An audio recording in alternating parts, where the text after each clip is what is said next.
Hey everyone, and welcome to the Irenic Ref podcast. I am your host, Andrew Gross. The word Irenic means aimed at or aiming towards peace. And my goal with this podcast is to try to create a bridge between coaches and officials by showing the humanity of each other in a more robust way, which isn't necessarily achievable in the minimal interactions a coach and official may experience during a game. With all that said, let's get to it.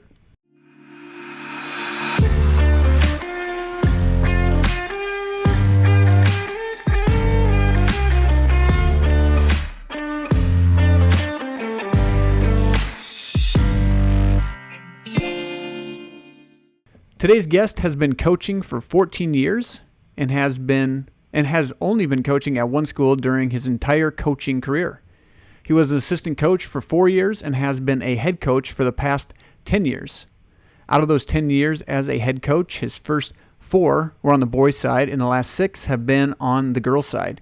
His teams have been the Big East Tournament champions, the Big East Conference champions, and has qualified for the SODAC 16 as well. He currently has 103 career wins under his belt. He is also a third cousin to Mike Miller and will forever hold the 2-mile record at Corsica High School because they consolidated with Stickney. So hashtag Go Comets back then. He also was the lower level coach of the year in 2012 to 2013. So everybody, please welcome Matt Schrank. Matt, thanks for joining me this evening. Thank you, Andrew. Excited to do this. Awesome. Yeah, so let's talk about that a little bit more. The lower level coach of the year 2012, 2013, and then how that kind of, propelled you into a coaching position. Kind of just brief so we can talk a little bit more about that as we continue on. Yeah, it was kind of funny, filling some of these things out. You've had a lot of great coaches on your podcast, and I probably don't have the accolades that a lot of them have had. Whether it's personal or team accolades, but when I first started, actually, I kind of forgot I was doing both assistant boys and 7th, 8th grade girls at the same time. I was, I had a girlfriend, but I wasn't married, so I was pretty much married to the gym at that time, and so it was pretty easy for me to, it would be wake up in the morning, have a 7th and 8th grade practice before school, have high school practice after school. And then sometimes it was double up, high school practice followed by 7th, 8th grade practice. So it was fun. And as you know, like when you vote for those coach of the year things, that lower level coach, there's usually like only 3 or 4 of us that are actually part of the association. And so I think I was just lucky enough that maybe the other 3 won it. Yeah. won it the recent years, and so I got voted for it. So but I think 7th, 8th grade basketball was my first time, and I'm like, you know what, I think I don't want to just be an assistant coach. I didn't know if I wanted to be a head coach or if I could do it, but I think that was when I was like, you know what, I had all design my own practices. I can do this. And so that kind of propelled me into wanting to do the head job. Yeah. And let's also talk about another thing, because we just chatted a few moments ago and you've got the microphone set up. That's not what most people have. You've got a pretty clear video set up. That's not what most people have. And so let's get into that personal introduction where you were telling me about what you do for a living, and go ahead and tell us more about your personal introduction. Yeah, tech coordinator here at Garrettson, which I kind of fell on the job. I was a 4th grade teacher for 6 years, and the tech coordinator was going to retire. And of course, I'm a Go Trojans DSU graduate, and so it was, hey, you probably know a lot of stuff about computers. Which I don't think I was qualified for this job really when I got it. For sure. But over the last 10 years or 8 years or 9 years, however long I've been doing this, I've just kind of fell into it. But I have a multimedia design class, and we do a lot of podcasting like this, video podcasting, interviews and things like that. We're not so good at the interviews. It turns out high school kids are not good at this type of stuff.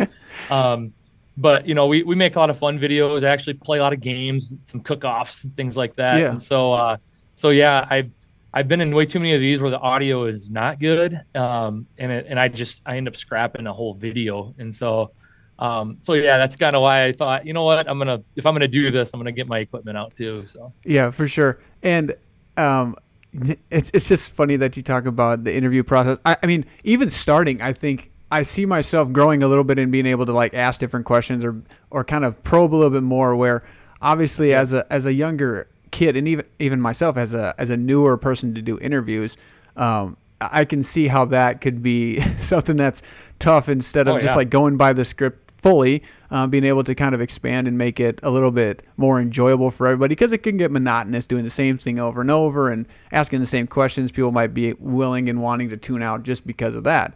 But you said you were going to have something to say there.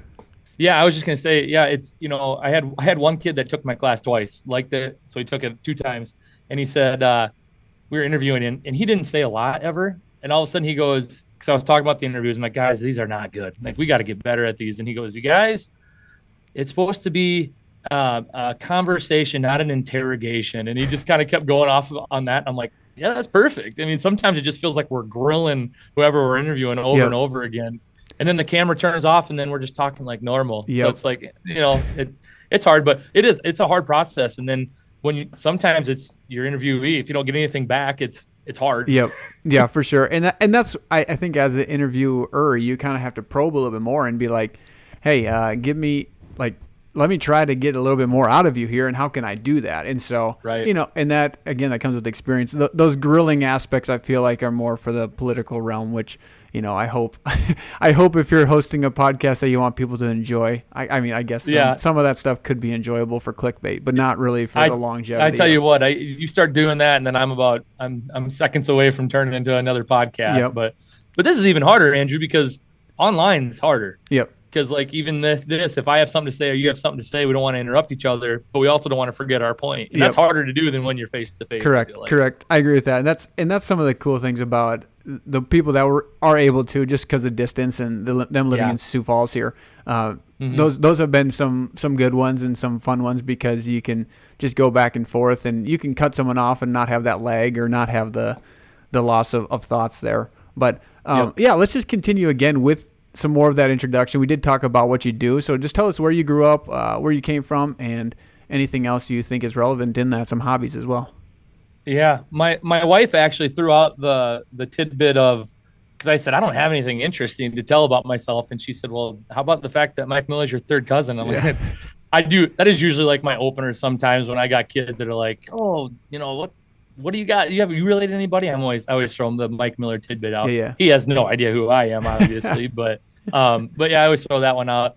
But yeah, I grew up in Corsica all my life. It was a great place to grow up. Small town living. I mean, just being in Garrettson, it feels huge for me.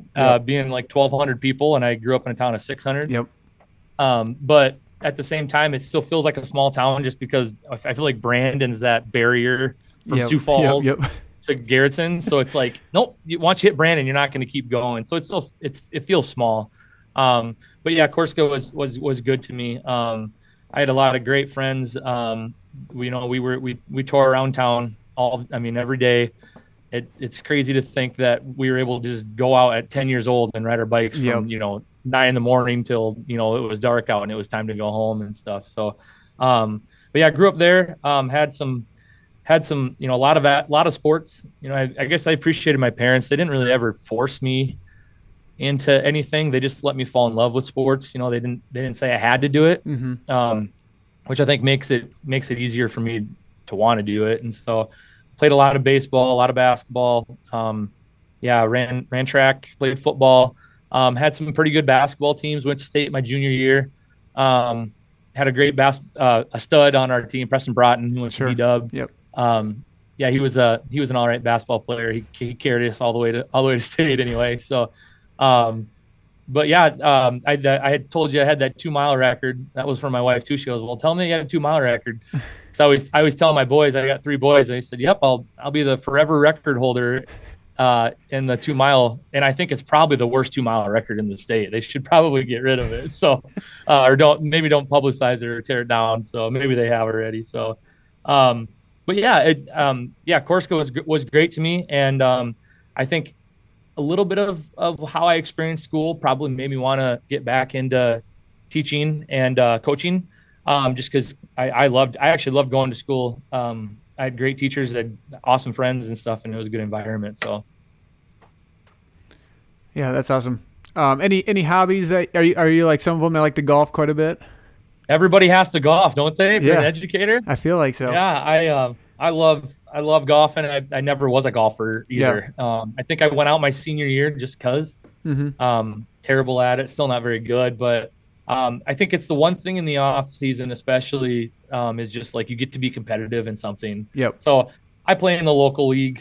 We're never going to win it, or whatever, but playing as many scrambles as I can. We have one here Friday. Actually, it's There you Jesse go. James Days in Garrettson on Friday, but we have a tournament here Friday that I'll play with my wife and a couple other friends in, and so yeah, I get out as much as I can. That's awesome. That's cool. It seems like that's the one. It's like Oh educators, yeah, officials, coaches. That's the one hobby that you can count on is. And yep. the funny thing is I was quite into golf for a while, and then I don't know if it was on a past podcast, but I'm like, man, disc golf has now been the thing because I'm like, I got the discs. I don't have to pay any more money unless you go to a really nice course where you got to pay like a green fee or something. But Right, but still, that's affordable compared to golf. Sometimes isn't affordable yep, anymore. yep. So I'm like, got 2 kids. I'm not Yep. single anymore, and so yeah, that's Yeah, you the got to think. time on the golf course, like you need to be out there if you want to be competitive. Yep, And yeah, I got 3 boys, like I said, and now I'm just kind of getting back to where I can bring them out and we can actually maybe play 9 holes, yep, maybe six yep, actually. yeah, But so it's like you finally get out again. But there's a while there, I wasn't getting out very much. But yep, yeah. we have friends here in town that have a 4-hole disc golf around their little section that they have at their house. Wow, nice. Um, I'm terrible at disc golf, but it is fun. Yeah. No, I mean, maybe I'll just keep promoting it on here. I don't know, but it's fun if you can get a few discs. I mean, literally get a Mm-hmm. starter kit somewhere and just go and throw Mm-hmm. it. I mean, it's a blast. I mean, I feel like it's very similar to golf. Like the more you get invested in a certain thing, the more Yep. you try to get more competitive, and then the more frustrated you get when you Oh, start to. So it's absolutely. like golf. Like I saw that in myself with golf. It's like at the beginning, I'm like, oh, whatever. I'm just gonna go hit the ball. If I miss, I'm just gonna go Yeah. throw it. And then all of a sudden, I'm like, nope. I muffed that one, and well, that's a stroke. Like no. Then I'm frustrated all of a Yep. sudden. Well, and that's like the same thing disc golf. I'm like, I'm 10 feet away. This should be a lot easier than it's supposed to be. And I'm still rattling it off the cage and it's ricocheting off. Yep. Man, I mean, but that's just like coaching too. There's things It is. you tell people to do, or even you said I'm never going to call that play again. You do it. Yep. But speaking of coaching, let's talk about how you got started, how you got involved in it, and then we'll move into the next question after that. Yeah, I guess I just like any high schooler, I didn't know what I wanted to do after high school, and so I did want to try out basketball, and I wasn't a great basketball player, so it was more or less I put a lot of effort in when I played. I feel like so it was wherever I was going to go to school, I was going to try to walk on, and I went to DSU. I had some friends that went there, and so which I think you've interviewed Brett Gardner, so I got to be a teammate of Brett Gardner's for a year.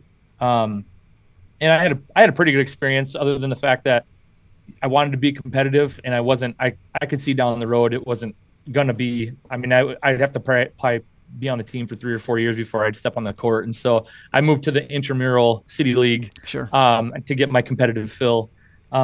But when going to DSU, it was like, what do people do at DSU? They go to be teachers, or they go into the tech world, and Yeah. that's where I kind of thought, I like school. Maybe I'll try this out. And then, of course, basketball coaching was just going to come right alongside that because everybody told you should probably do coaching. Sure. And so, yeah, I think from there it was just wherever I was going to go, I was going to try to get my foot in the door. And I was actually student teaching in Baltic, and a job came open here in Garrettson in like October. And I interviewed just for practice, and I ended up getting offered the job. And they had to work it out with DSU to have so I had a mentor so I could finish my student teaching while I taught here, Oh, wow. 4th grade. Yeah. And then I actually got hired in January. And so that's when I got my official contract. But yeah, so it's kind of a weird start for me. But yeah, after I got that call, when I was in the building, my first stop was the head boys basketball coach, who was Jeff Ganchow at the time. And I just asked if I could help out, be around. Yeah. And so, yeah, my first year was just like, hey, I'm jumping in. So, which I think anybody that started coaching, you just try to get your foot in the door somehow. And then, yeah, I mean, from there, it was just moving up the ladder, taking every opportunity I have. And now I've kind of coached. I've coached everything. I think I was assistant football for 4 years. I did assistant track for 5 or 6 years. Girls and boys basketball. Just I mean, kind of pretty much things that I did growing up. Baseball. I mean, Mm-hmm. things that I was around. I've helped coach. And so that's been fun. Then once I started having kids, or my wife and I started having kids, and it was like, okay, coaching 3 sports is probably going to go on the back burner for a little while anyway, Yeah. until they get a little bit older. But I don't know what really thrust me into wanting to be a coach. I mentioned Preston Broughton. Both of his parents were coaches growing up in Corsica. Larissa doing the girls and Jason doing football in the boys for a while. And Preston and I hung out every day, and so I don't know if just being around them and being in the gymnasium maybe rubbed off on me a little. Mm-hmm. I had a great high school coach for a couple of years, Lance Friesen. I don't know if you know Lance at all, Andrew. Do you? I'm trying to remember if I know the name sounds familiar, but I'm not He entirely was a sure. he was a Freeman boy. He would Yeah. have graduated in like I think like '99 or something. Okay. But Yeah, the free. I he mean, went the to D Friesen Dub name from Freeman. I mean, that's Freeman. yeah. And I have family from Freeman, and so like I feel Yeah, like I know the name, but I think I yeah. correlate it more with, and I don't know, maybe that's a. I think I correlated more with Mitchell Christian during Ben my, Friesen. during my reign. So So reign. That so sounded Ben weird. Ben is his little brother. Okay. He would have been at Mitchell Christian. Okay. He went there for his like last year or two, I think. Um, but yeah, Lance was our head coach when I was a sophomore and a junior, and I don't know. He was the young guy that came from D Dub. He was student teaching at the time too, and I just think I saw this young guy that I was able to connect with. Like I think a lot of coaches, they have a different relationship sometimes with their point guards. Yep. Just because they get to be harder on them than everybody else, it seems like sometimes, or at least in my experience, it Yeah. has been. But I think just having a positive experience with him, probably stuck in the back of my head and made coaching a real possibility. Yeah. And so you would say that Lance Friesen was probably one of the few that kind of had that influence. Whether you kind of felt that influence at the moment, kind of looking back, you're like, maybe that kind of propelled me in that direction. Is that what Yeah, you'd say? yeah, absolutely. He actually coached for Parker, a few years back, Okay. maybe 5 years, 4 years ago now. And Parker actually reached out to me. They were doing a cool thing with their teachers. Yeah. They're trying to find people that that their teachers have inspired or whatever. And I happened to be talking to like Bill Lieberman, who was there at the time too. And I mentioned, oh yeah, he used to be my head coach when I was his point guard. He really loved me every time we stepped on the floor. But I think he reached out to me and we had to write a letter. They just wanted us to write a letter or something to him. And so I was like, it was my first real time of reflecting and being like, I really think he probably impacted my decision to kind of do this as just as a positive role model as a coach. Yeah. That's cool. And I mean, we're kind of in that realm of like influencing you, who influenced you into coaching. So, talking about Friesen, talking about the first coach at Garrettson there, the name slipped my mind. Jeff Ganshaw was the boys coach. Yeah. And then is there any others that you kind of felt kind of pushed you in that direction? Was there anyone, I mean, I interview a lot of DSU people, and I didn't realize that a lot of these coaches had this connection to DSU. Yep. It should make sense because obviously DSU is an education kind of based Right. school. But was there anyone even there that you're like, oh, even though, maybe they weren't necessarily a coach, they kind of, or maybe they were a coach, they pushed me in that direction as Yeah. well. Yeah, no, I don't really think so.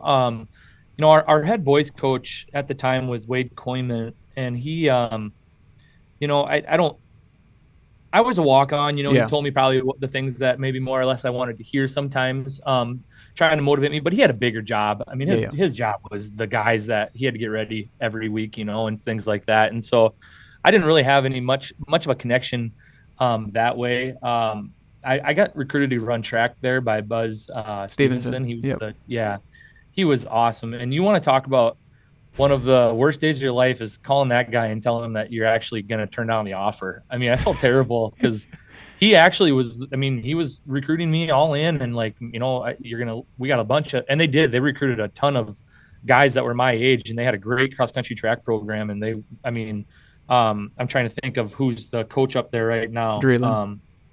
Anthony Draylen was in that group. Him and I came in at the same time. And I look back and I'm like, man, I could have been on a pretty good 4x8 team. I mean, if I would have just stuck with it. But running track since you were a seventh grader, when I was a senior, I was done. I was just done with track. But yeah, I don't think there's anybody really there. I would say what helped me kind of stay in it now is when I got to Garrettson, there was a great group of coaches. I mean, that just did everything for each other. I mean, Jason Blasmo used to coach here. Then he was over at Hills Beaver Creek. Dave Mutter was the girls coach when I got here. Jeff Gancha was great. There was a great Tad Heitkamp, who's been here for a long time. He's been assistant roles and about everything, did head boys for a year or two. There was just a great group of coaches that you wanted to be around, you wanted to learn from. You could just tell they were tight. They were a tight knit group. Yep. There was never any talk of like, oh my God, I got to get out of this. These kids these days, like you never got that, you know? And so it made it easier to want to be a coach and be a part of that. Sure. It's probably why, Andrew, I've stayed in Garrettson. I felt like it kind of came on me to be like, I ain't going to go look for anything because I feel like I need to keep that for other coaches that come in. Yep, for sure. And I would assume that there's also that pull of like smaller school feel. I grew up in a smaller school, and I mean, who knows down the road if you have some ambitions to go to a bigger school, but at the same time, it's like, I don't know. There's sometimes you feel content at where you're at because there's no reason to not feel content.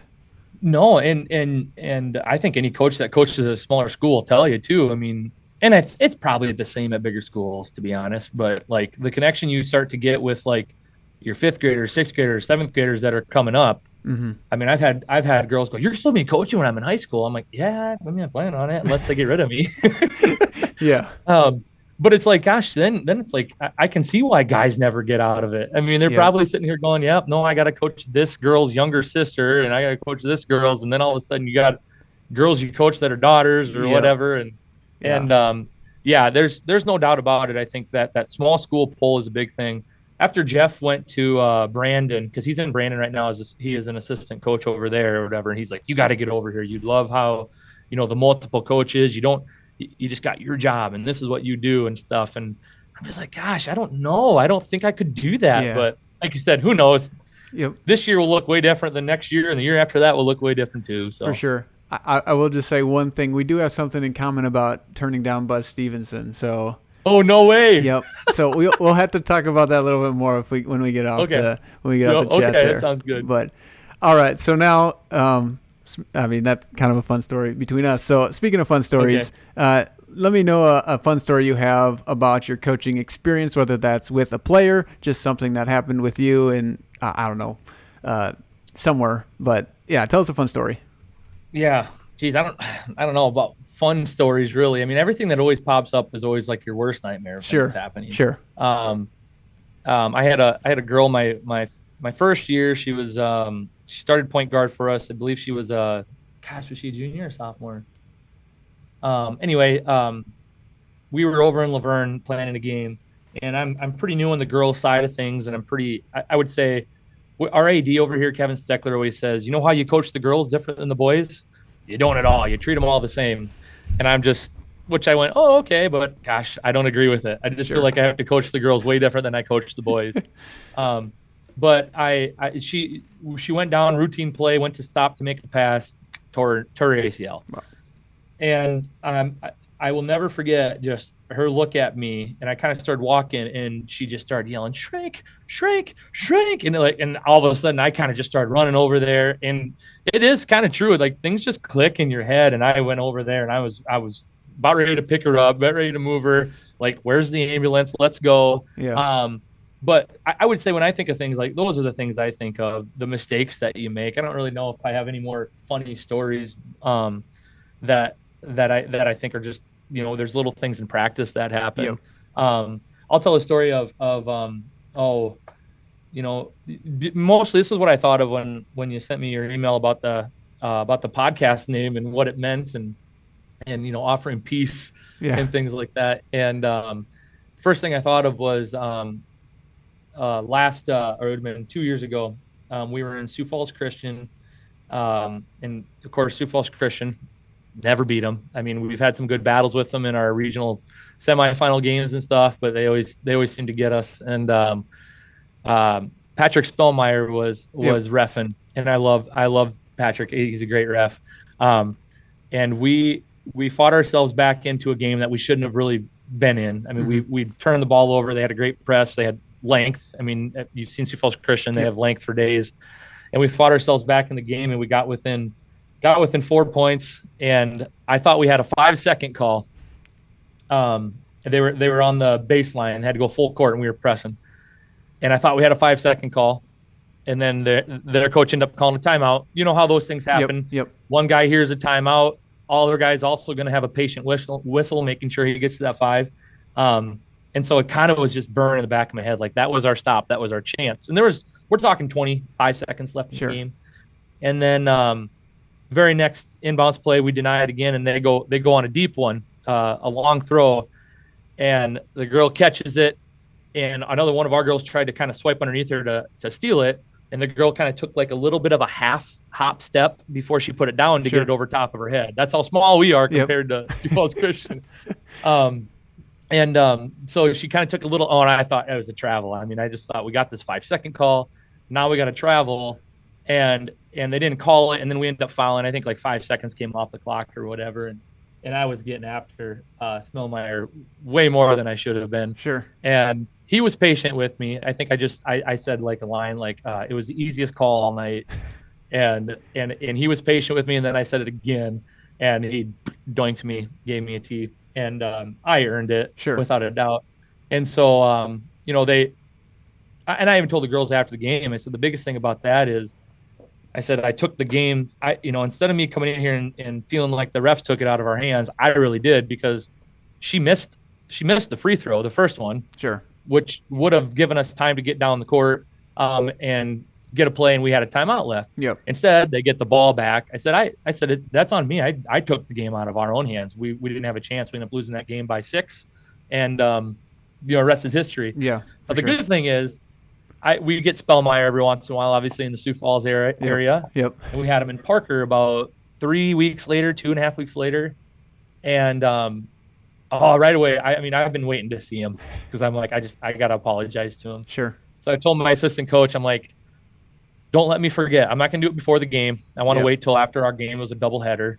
I'm going to say, but make sure that after the game that we grab him, because I got to talk to him or whatever. And of course, it took right after the game or whatever. He was running off, and I just said, Patrick, wait up, and whatever. And I tell him, I'm sorry. I said, I never should have put you in the position to throw the tee, because he didn't want to. You could just tell he waited and waited. And at some point, if I'm not going to cool my jets, you got to throw it out there. But yeah, that's one that I think I learned a lot from. Even though I've learned a lot, I feel like I've learned a lot never to get myself in that position. But that one was one that I feel like you learn more from those types of things sometimes than you do about a misplay that you should have had. You should have ran this back screen rather than something else. But well, even as officials, the times that we learn a rule that we should have known is the one that we kick. And so, it's similar, the ones that you remember. And go ahead. And it's so true. And in that same situation too, I've been around, I just told you I had a lot of great coaches in Garrettson. Well, man, we've had some great officials come out of Garrettson, to be honest. And so I've always had like people that I could always like talk to, like, so I never felt like I had to really argue something. Like I felt like I could more or less talk to somebody. And then if I wanted to, I could go talk to Brian Wedham, or I could get a hold of Aaron or Darren Vandenberg, or Chris Long, like I could just go over and just say, hey, was I wrong in this? Was this wrong? And like, they would flat out tell me exactly why that official made that call, whether it was right or wrong. He goes, you got to tell where he's standing and where that defender is, or whatever. And it's just, I've been able to see the game more through that lens, talking with those guys than anything, to be honest. And that's, I always tell, it's funny to say this, I always tell my mom, there's always one person that has a better angle than me. And I'm not joking either. Like that person that's in the stands that gets really mad, they're probably the one that has the best angle. and they saw it. Yep. And I will always tell people that there's someone in the gym that has the best angle, especially on a call that you miss. It's just of the course. reality. Yeah. It's always the one too that you even question when you're like, yeah, gosh, I think I got that one. Yeah. You're like, oh, maybe I did. Maybe I missed it. So, yeah. So you did mention somewhat of a memorable interaction with an official. Is there any other one that you can think of that, whether that's funny, whether it's another one similar to that? You got, Paul Ortman. For sure. Yep. Paul, I mean, I've always called Paul the rule book. I mean, for the longest time, because he always knew exactly, sometimes to a fault, to be honest. We always said, gosh, Paul, did you have to rule, the case book on this one? I mean, did you have to go through that? But I was coaching the boys one time, and I had a really good guard. His name was Shea Gibson. He was awesome to coach. He made everything easier for me. Actually, he's one of those guys as a coach. You feel like you're doing something great, but really it's just your players doing it. But Shea made a move to the hoop and kind of pro hop, kind of stepped through or whatever, and Paul called a travel. And I go, Paul, I really don't see where that travel was. What did he do? And Paul just kind of stopped by me, and took his whistle out, and he goes, Coach, I think I might have missed that one. And I go, okay, Paul, thanks. Yeah. What do you say to a guy that just admits, hey, I think I missed that one? And I said, okay, carry on. You say, don't miss it 5 more times. No, I'm just kidding. Yeah, exactly. That's what I said. I go, yeah, well, I guess I'll tell my guy, do it again, instead of telling him what he did wrong. That's fine. But and that's sometimes as an official, I think coaches appreciate that too, is like saying, I kicked that one. I think as long as it's not like a play that, I'm not saying like big play, big moment. I mean, not necessarily that, but just one that just like doesn't make sense. I think those are the ones where it's like, well, you can't necessarily just say, I kicked that one. Yeah. There's sometimes that you want to say that probably as an official, but you probably can't. Like, you got to just kind of stick to it. And then you talk with your crew afterwards, or you get a hold of an official that, maybe been in that position before. But I guess what I've learned through, just being around these other officials is, officials care about their performance as much as we care about our performance. Mm-hmm. I don't think outsiders really see that. I don't think they see that as like, they think they're just out there, running up and down the floor to get exercise and get paid. Yeah. And man, the amount of emails that I've gotten about, hey, can you clip this and send it to me? I want to see how that looked, or whatever, off of Huddle. And it's just like, man, officials care more. And my gosh, there's some officials that remember more about details of a game and what happened than I can. And I feel like I got a pretty good memory. Yeah, we tend to look up at the scoreboard at the right moment and be like, okay, I got to remember 12:30 in the second quarter here, because something weird happened. Right. Whether it's something weird or just I think I kicked the play, whatever it was, you just remember that number, or you remember where you were standing and what the play was, and so then you can go back and be like, yeah, I know it was in the second quarter. I know I was sitting in the C.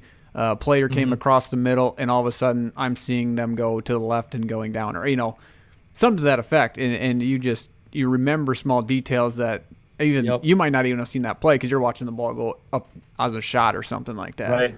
Yeah. Or, some coach gets really mad and you're sitting here going, coach, I didn't see it. And you're really wanting to know, what did I miss there? But I did have one other one, you bring up, when you want to maybe admit you kicked something. We had an instance here, different team came over, and I won't mention the team or the name, but, our official scorer messed up. She had down that a player came off the bench in the first quarter that actually didn't come off the bench. Oh, wow. Yeah. And this player played 4 quarters of JV. And so the coach sat her for the first quarter, but for whatever reason, our official scorebook knocked her that she played in the first quarter. So he was going to get a book tech and administrative tech when she came in the fourth quarter. And he was mad. We just beat them like the week before by 30, and we weren't 30 points better than them. Yeah. And we were just kind of starting to get up by like 23, 24, and he was getting mad. Just the girls weren't performing. And he yelled. There was a word that he shouldn't have said that he said. And so one of the other officials gave him a T, but then that official came over and said, we're not going to count the administrative tech. We are only going to assess the tech on the coach. And the other official that was the lead official already assessed it. And he's sitting here going, we can't just take it away. It's in the book. Like, Yeah. how are we going to do this? And I said, just because he came over to me and I'm like, this is your job, buddy. I don't know. And we're in the fourth quarter, like 6 minutes to go or whatever. And it was one of those instances where, yeah, you want to punish the guy for getting maybe out of little control. But yet you got to kind of maybe follow the rule of the law there. Yep. A little bit, because you kind of threw your other official under the bus. Yep. When he's sitting there going, no, I just already put it in the book. Like, this is a done deal. Yep. Like, we're not going to erase it out. But yeah, it was, but that was just a situation where I think you just, at that time, you just, you swallow it and try to get through the next 6 minutes of clean basketball. Yep. Man, that's, I mean, crazy things happen in basketball, and even some of these rules and everything like that. You got to be pretty sharp as an official too. Like, coaches know things, but there's some things that the officials need to know just in case of a weird situation that comes up. Yeah, that's, I think, what shocks me more than anything with officials is the amount of stuff that they know that I feel like would be useless. Like, you shouldn't have to know that, but yep. For whatever reason, you guys know those things. But yeah, it's crazy. I say baseball is probably the most difficult one because there's so much gray area, and I kudos to those guys. That's not where I spend my time. My time is in the basketball rule book. But yep. And speaking of rules, that now that we're here, we've got two final questions here for you. What's a rule that you were glad was added in the time you've been coaching, and then one that maybe you do not like very much or wish was potentially modified? Gosh, I don't know if it's really rules or, I mean, I think the implementation of the shot clock, just the game flow has gotten pretty good. I really like when they got the shot clock in. I watched too many games just wind the clock down. Yep. The old I'll never forget the old Hanson Beaverettes versus Mitchell Christian back in the day where Hanson was holding the ball for, quarters on end back then or whatever. And is that the Jill Young era? Jill Young, yeah, yep, Jill Young and Megan or whatever going head to head, and yep. So, that was, but it was the, hey, how do we beat this team, and this is how we're going to beat them. But you got people that are just sitting there for 7 minutes straight watching this game, and it just all of a sudden, it was crazy in the Corn Palace because you had 7 minutes of nothing, and then all of a sudden there was like 11 points scored in the last minute of that second quarter. Like, it was insane. It's like, this is what we wanted to watch the whole time, But I think that's just made for a better brand of basketball in South Dakota. It's making kids understand the game a little bit better. So I really like that implementation. I've started watching, just coaching girls, I started watching more college girls. I mean, SDSU and USD have been so fun to watch that you end up watching a lot of their games. And I don't know, I really liked the change this year. I really liked the 5 fouls and the change. I feel like the games go smoother. There's a lot less dead time. I do feel like our games fly, though. I mean, man, I feel like we're in and out of that gym so dang fast. We might need to go up to like 9-minute quarters or something like that, or whatever. But I just think the flow of the game is better. We're talking high school kids. The reset after each quarter is a good reset, yeah. And so I really like that too.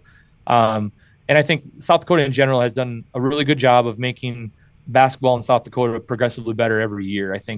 I just think with the rules, especially the ones that they adopt, the ones that they want to change, they've done a really good job with it. So, yeah. Speaking of that, we've got some new rules that are coming up this year as well, and I know some of them may not come through the modification process, just through what I've heard from officials that know a little bit more about them, but. What's maybe a thought on, because I think this is a big one for the officials, is like this faking being fouled. This is a new one that's coming into the game. Yeah. And so, even the flop, trying to take a charge. Yeah. So what's your thought on that one specifically? I'm just curious. Well, I guess I just watching the game and stuff. I want, if there's contact, there's contact. And I like giving the officials maybe a little more power and control. Because you talk about for me, the hardest thing to ref in basketball is, I mean, as good as players are with the ball in their hands anymore with dribble drive, and you're getting defenders that are they impeding? Are they not impeding? Are they in a good defensive positioning? And so, I mean, every year, what do we get? Hey, point of emphasis this year is the hand check. Yeah. I mean, it's every single year. And every year I'm like, is it though? I don't know. I mean, that's one to me that bothers me sometimes because I try to teach girls to play without their hands. And then sometimes I feel like I get other teams that are just way more aggressive than we are. And they're, they keep that arm bar really close to their body and stuff. And I've asked officials and they said, hey, they're not impeding where they're going. I'm like, we're not going by them, so they must be. but yeah, I think that to me, giving officials the power to be able to say you're not impeding, you're faking it or not, I think sometimes can help those officials. But then again, sometimes you need really good officials to be able to do that too. If you don't have a good official, sometimes that can be tough. Correct. But yeah, and I think there's also a borderline between, and I think this is something that I'll be preaching as well.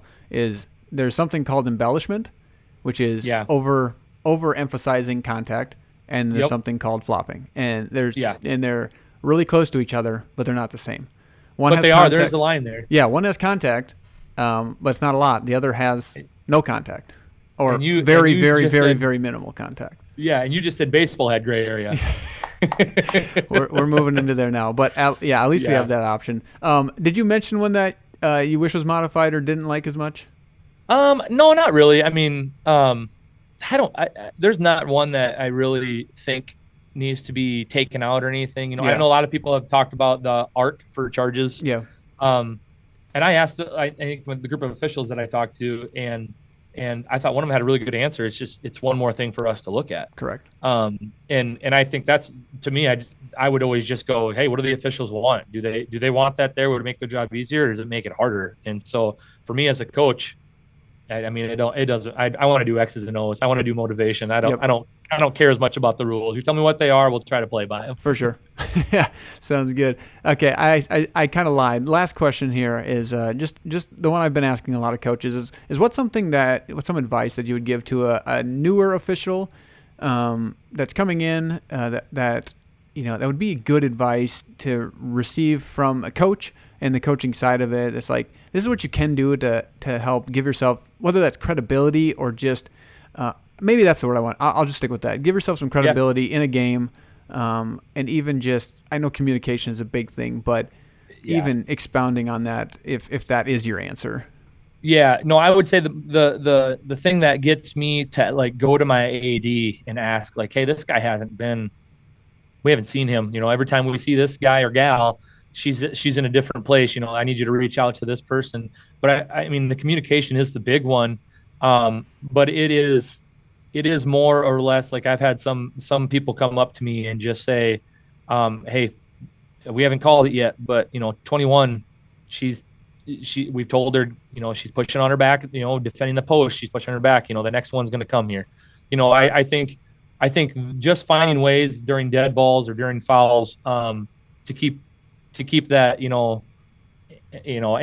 anonymity between coaching and official, I think is really good. And those are the ones that I remember, the ones that are just going to talk to me and explain to me some things.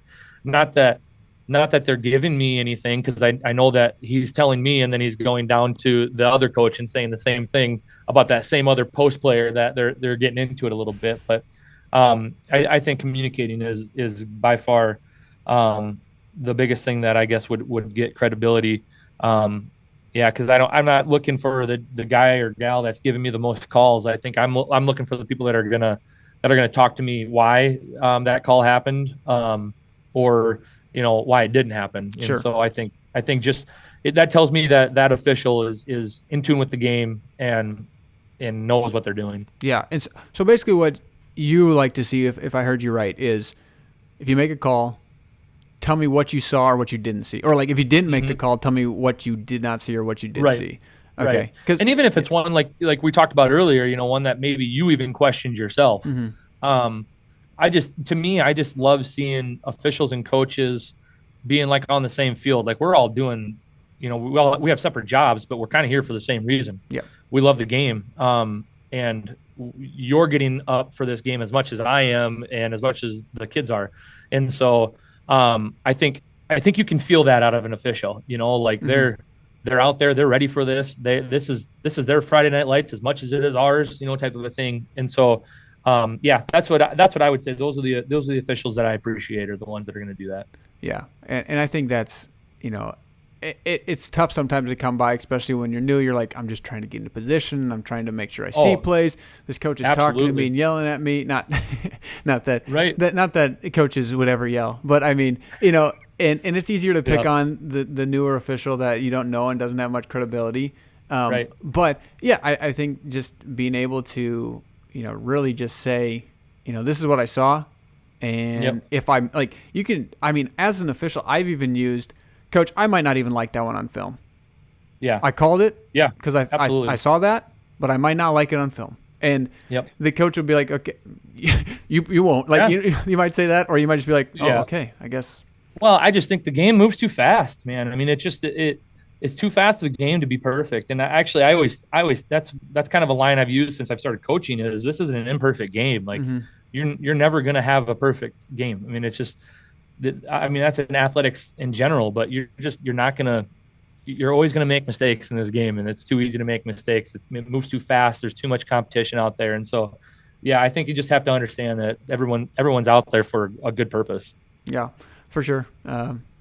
It may seem weird to fans, but us officials don't have a bias in any direction. We're out there for the kids, for the coaches, for the fans as well, even if they are yelling at us. So, just want to make that known so people know we don't have any stake in the game. The stake is to make sure that kids be able to play high school sports and enjoy their time there. So, any last words for Garrettson out there? And is it Blue Dragons or just Dragons? The Blue Dragons. Blue Dragon Nation out there. Yep. No. No. I don't. I mean, this is a great place. I've really enjoyed my time here, and I don't see myself leaving out of here. So it's been good to me and my family so far. So I'm looking for a lot of years ahead. Hopefully, doing this gig. Awesome. Perfect. Thank you very much, Coach Matt Schrank. This has been the Irenic Ref podcast. I'm Andrew Gross, and we will see you all next time.